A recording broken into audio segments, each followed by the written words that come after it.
Okay, so in example 3, it says find the circumference of each circle by using the given inscribed or circumscribed. Remember, inscribed means inside, and circumscribed means outside or about or around, circum, polygon, round to the nearest tenth.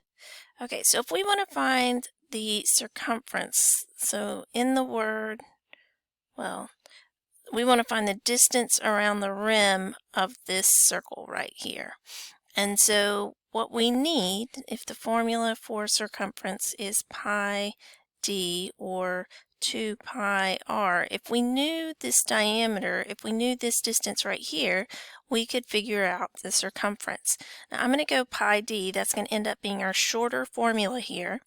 And what we have is a right triangle with 7 as the bottom, 24 is the right-hand side, and we don't know our hypotenuse. So we know anytime this is the case, we can do the Pythagorean theorem when you know two sides of a right triangle and don't know the third side. So 7 squared plus 24 squared equals x squared, and this is one of your triples.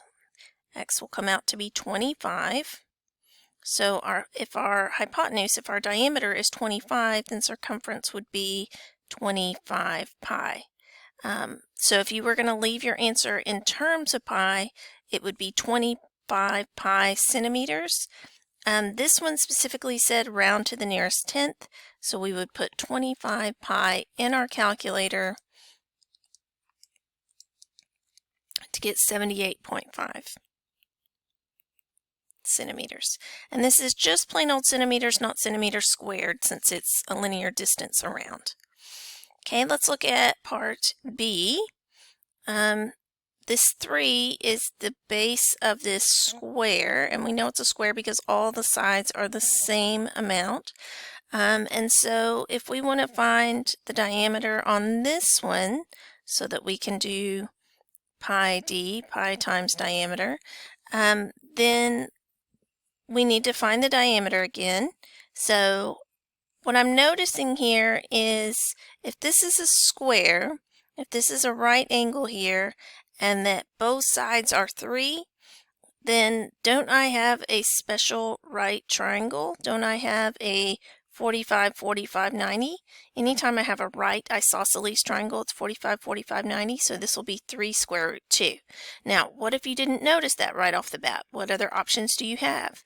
Well, you can still do the Pythagorean theorem. You'll do 3 squared plus 3 squared equals c squared, and this will come out to be 18, and you'll get square root 18, which is the same thing as 3 square root 2. So either way, you'll get the same answer for your hypotenuse.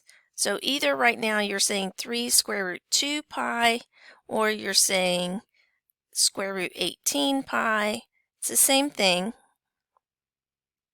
Either one of these would be acceptable. To the nearest tenth, though, that would be if it was in terms of pi, and to the nearest tenth, you would have 13.3, excuse me. Okay, so pause the video, take a look at the U-Try, see if you can figure it out. If you are stuck, then, or either way, come back and we'll see how you did. Okay, so I hope you thought about the fact that your diameter here is 25. So there's no right triangle business you have to do on this one. Your diameter just is 25. And so when you went to do pi times diameter, diameter times pi, same thing. You just said 25 pi millimeters. And that's if you were to leave your answer in terms of pi. To the nearest decimal, we have 78.54. So I think I was doing all of these to the nearest tenth, but I was supposed to be doing them, yeah, to the nearest tenth. So 0.5, my bad. There we go.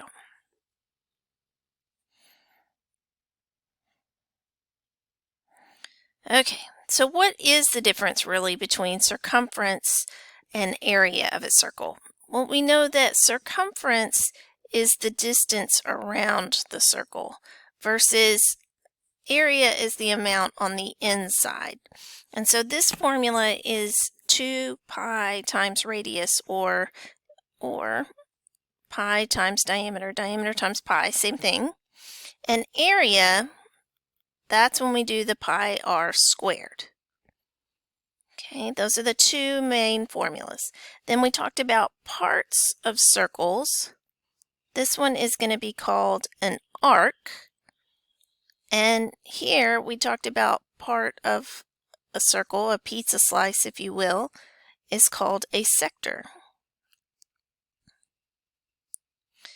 And so for the last piece, we already know that the area of a sector formula is pi r squared, the area of a circle, and then you just tell it what fraction of the circle you need the area of. So you take the number of degrees you have out of 360 total, and that's the fraction of the degrees you need for the total area of the circle. For circumference, it's going to be the same idea. You're going to do what we're going to call this arc length. What is this part, this distance for part of the rim of the circle? And you're going to do just like, I'm going to have to write it down here, 2 pi r, just like you did pi r squared. You want to know the whole thing, but then what fraction of the whole thing. So just like we did degrees over 360 for the area of the sector, we're going to do degrees over 360 to figure out what part of the rim of the circle that I need.